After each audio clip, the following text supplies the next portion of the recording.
jour remporté le processus et a déménagé à l'étranger après avoir laissé un enfant derrière pour perpétuer l'héritage. Marco a également quitté une femme enceinte avant de rejoindre et pense qu'il fait partie d'une sorte d'élite. Fernando voit tout cela de loin et s'avance pour avertir les autres pièces.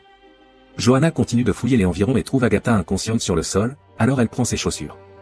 Les mettant sur ses mains, Johanna commence à grimper par la bouche d'aération, pour trouver Ézéchiel qui attend au bout. Pendant que Michel, Fernando et quelques autres construisent une barricade, Ézéchiel dit à Johanna qu'ils ont réussi la première moitié du test, mais le but est de leur apprendre que le monde n'est pas juste afin qu'ils montrent leur vraie couleur. Le gang continue de s'en prendre à la nourriture et Marco frappe une femme avec une barre de métal. Ce qui met même son propre groupe mal à l'aise. Raphaël se rend compte que la fille est morte et appelle Marco, mais quand il essaie de le frapper, le gang l'arrête. Maintenant, Raphaël n'a plus d'autre choix que de courir et finit par atteindre la barricade. Au début, les autres ne veulent pas le laisser entrer, mais après qu'il ait murmuré quelque chose à l'oreille de Michel, elle le laisse passer. Pendant ce temps, Ézéchiel dit à Johanna que ce sont les candidats qui ont commencé et qu'ils doivent y mettre fin. Il propose également de la nourriture, mais si elle la mange, elle sera éliminée. Il veut qu'elle retourne, termine le test et prouve qu'elle mérite mieux. Tandis que la bande de Marco brise la première barricade, Johanna recule et assomme un garde avec une barre de métal. Puis elle fait ressortir les personnes que Marco avait isolées et les guide dans une contre-attaque. Une énorme bagarre s'ensuit, les candidats se donnant des coups de poing et de pied partout, mais le gang de Marco tombe toujours en premier. Soudain Johanna crie pour les faire arrêter et dit aux gens derrière l'autre barricade de sortir. Une alarme commence à sonner et les deux portes s'ouvrent enfin, alors les candidats se précipitent pour sortir. Une Agatha inconsciente, la jeune fille morte et la bande de Marco sont laissés sur place. Marco saigne abondamment et peut à peine bouger, mais il fait un effort et rampe jusqu'à la porte, qui est en train de se fermer. Il n'est pas assez rapide et la porte l'écrase. Alors que le groupe sort du bâtiment, Raphaël pense à la dernière nuit avec son frère. Il s'avère Raphaël avait déjà essayé le processus et avait échoué. Cette année, c'était le tour de son frère, alors Raphaël l'a endormi avec de l'alcool et lui a volé son implant, prenant également son eau. Puis il a dit aux rebelles qu'il avait trouvé un moyen de rejoindre à nouveau le processus. Dans un jardin, les participants rencontrent Ézéchiel, qui affirme que seuls 9% des candidats y parviennent. Lorsqu'Ézéchiel retourne à l'établissement, il est confronté à Aline, qui lui montre une photo d'Augusto qu'elle a obtenue en analysant l'empreinte digitale. Elle n'a encore rien signalé au conseil et propose deux options. Si elle parle, il serait confiné au centre de rétablissement et de traitement jusqu'à sa mort.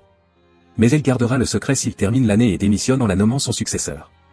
Un flashback révèle qu'Ézéchiel était marié à une examinatrice nommée Julia. Chaque fois qu'Ézéchiel était trop stressé, Julia lui massait doucement la tête dans l'eau. Un jour, au cours du processus, Julia a éliminé une candidate parce qu'elle avait un enfant, mais elle ne l'a pas dit aux autres membres de l'équipe lorsqu'ils étaient confus par son choix. Ézéchiel et Julia ont vécu heureux pendant encore un an, et lorsque le processus suivant a commencé, Ézéchiel a demandé à Julia d'être l'assistante du leader du processus.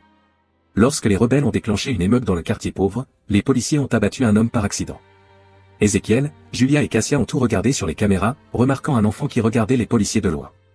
Après le départ d'Ézéchiel et Cassia, Julia a regardé de plus près l'enfant et a eu une dépression lorsqu'elle a remarqué qu'il s'agissait d'Augusto. Plus tard, Julia a été envoyée pour s'occuper d'un candidat qui n'arrêtait pas de se plaindre parce qu'elle avait été injustement éliminée, et la fille a dit à Julia que c'était facile pour elle parce qu'elle avait tout. Cela a poussé Julia à craquer et à agresser la candidate, lui donnant des coups de pied jusqu'à qu'un autre employé l'arrête. Par la suite, Ézéchiel lui a dit que travailler dans le processus n'était peut-être pas pour elle et qu'elle devrait donc retourner à l'offshore, lui faisant croire qu'il voulait se débarrasser d'elle. Julia a insisté sur le fait qu'elle voulait rester et qu'il n'y avait aucun problème avec elle. Cependant, lorsqu'elle était seule, elle continuait à regarder la capture d'écran d'Augusto. L'année suivante, alors qu'Ézéchiel était occupé avec le prochain processus, Julia a continué à utiliser l'ordinateur pour essayer de trouver l'adresse d'Augusto.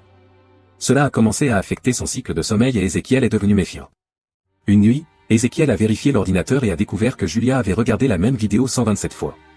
Le lendemain matin, Ézéchiel a raconté à Julia ce qu'il avait découvert et l'a supplié de parler, sinon il devrait l'envoyer au centre de récupération. Après qu'il ait promis de garder le secret, Julia a avoué qu'Augusto était son fils et elle s'est sentie coupable de l'avoir abandonné pour entrer dans le processus.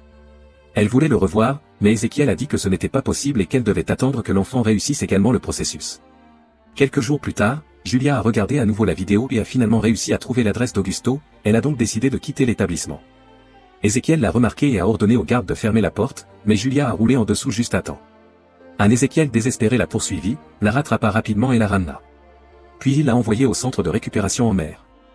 Cette nuit-là, Julia a sorti la capture d'écran imprimée d'Augusto et a finalement abandonné. Elle est allée à la plage et a marché dans l'eau pour s'auto-supprimer.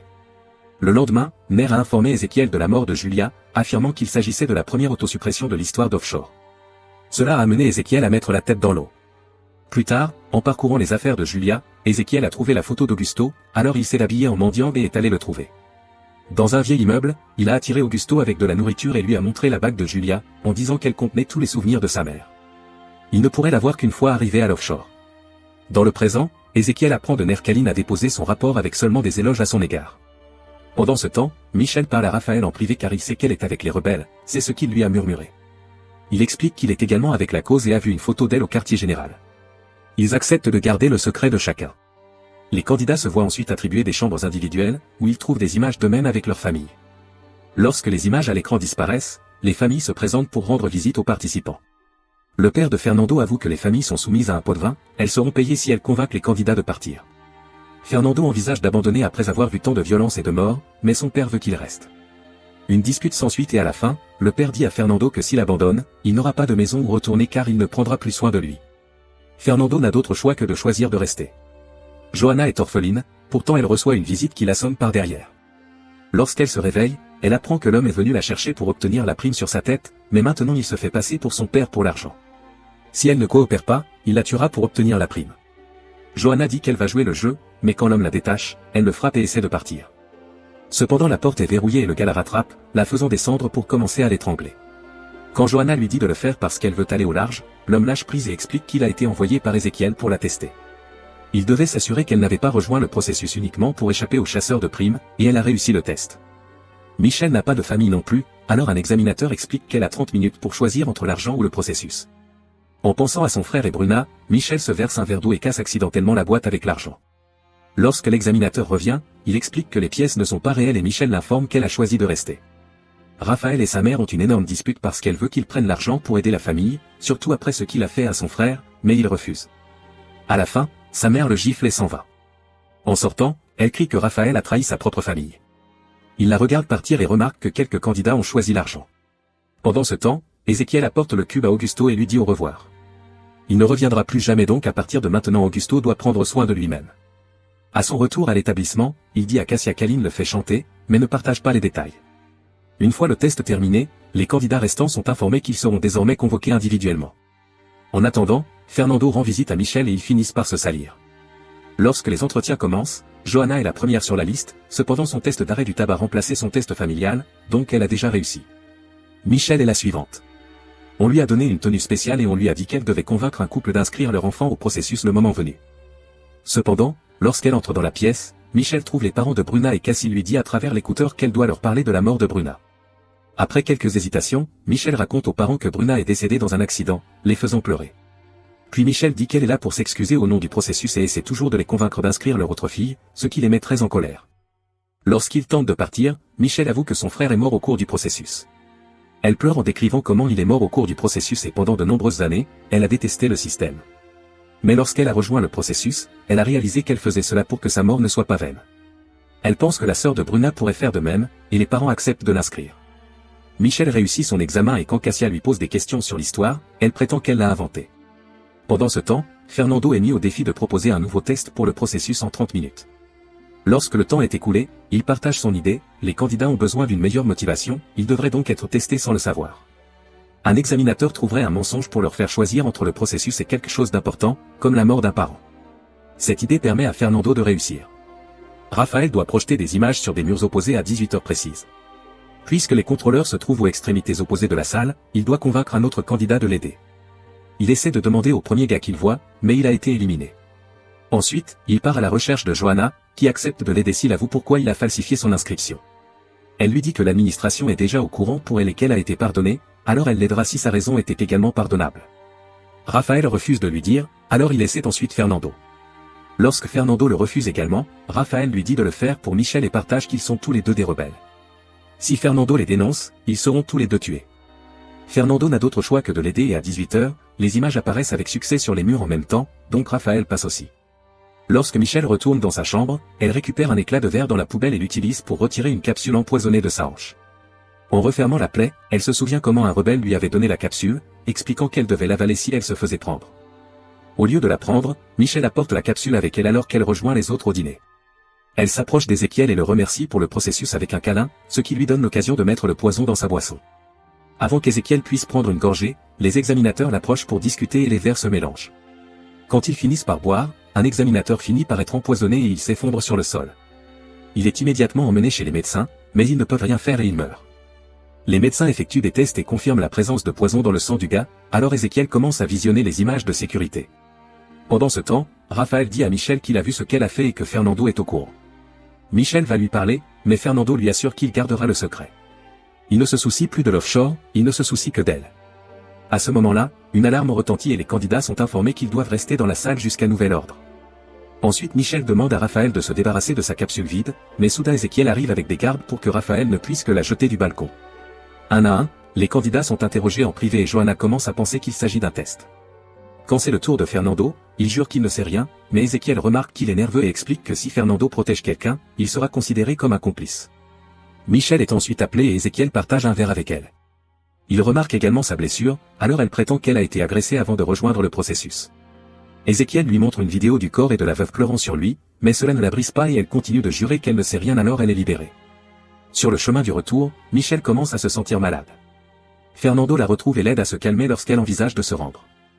Il semble que la boisson d'Ézéchiel contenait un sérum de vérité, mais grâce à l'aide de Fernando, Michel reste dans le couloir.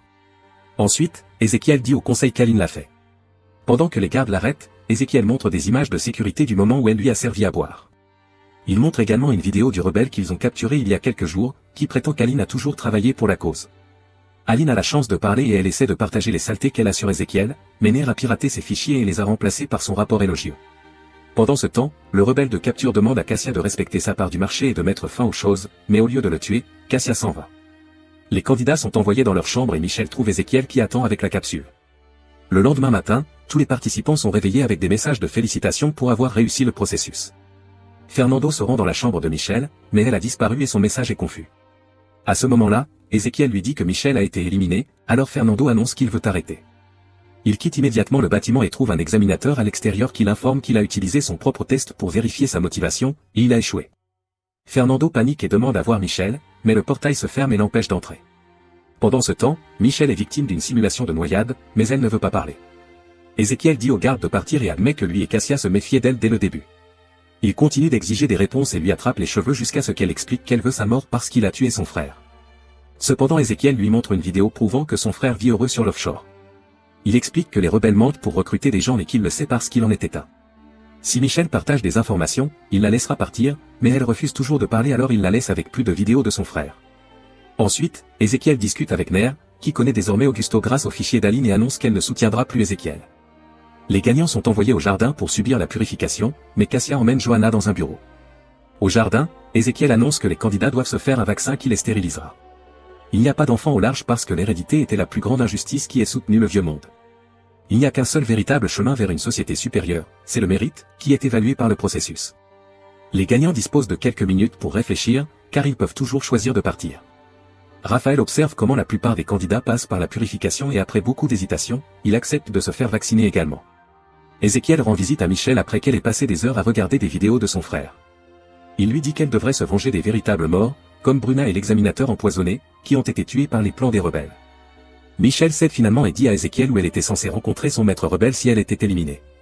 Bientôt, un groupe de gardes se présente dans le quartier de Michel et arrête son maître. Satisfait de ses résultats, Ézéchiel donne le vaccin à Michel et lui souhaite la bienvenue à l'offshore, expliquant que seule une personne qui a été des deux côtés peut être certaine de ses convictions. Elle devra d'abord passer du temps au centre de récupération, mais son frère pourra lui rendre visite. Ézéchiel demande s'il y a d'autres espions rebelles, mais Michel répond que non. Ensuite, Ézéchiel rencontre Johanna parce qu'il a un dernier test pour elle, disant qu'elle a le potentiel d'être plus qu'une citoyenne ordinaire. Il lui montre un flux en direct de l'homme qui l'a attaqué avant qu'elle n'entre dans le processus et lui donne la chance de le tuer en appuyant simplement sur un bouton. Johanna a failli le faire mais s'arrête à la dernière seconde, disant qu'elle n'est pas une tueuse. Quand Ézéchiel la traite de faible, Johanna rit et dit que c'est lui le faible parce qu'il a perdu toute son humanité. Johanna quitte alors le bâtiment et trouve Fernando. Elle lui dit que Michel ne viendra pas alors il accepte de partir avec elle. Il retourne dans leur ancien quartier et Fernando voit son père, mais part sans lui parler. Dans l'établissement, Ézéchiel continue de penser à tous les décès et jette une bouteille sur le bol d'eau avant de laisser le vin lui tomber sur la tête. Michel rejoint les autres gagnants et bientôt ils arrivent à l'offshore. C'est la fin de la vidéo, n'oubliez pas de vous abonner pour avoir plus de vidéos comme celle-ci.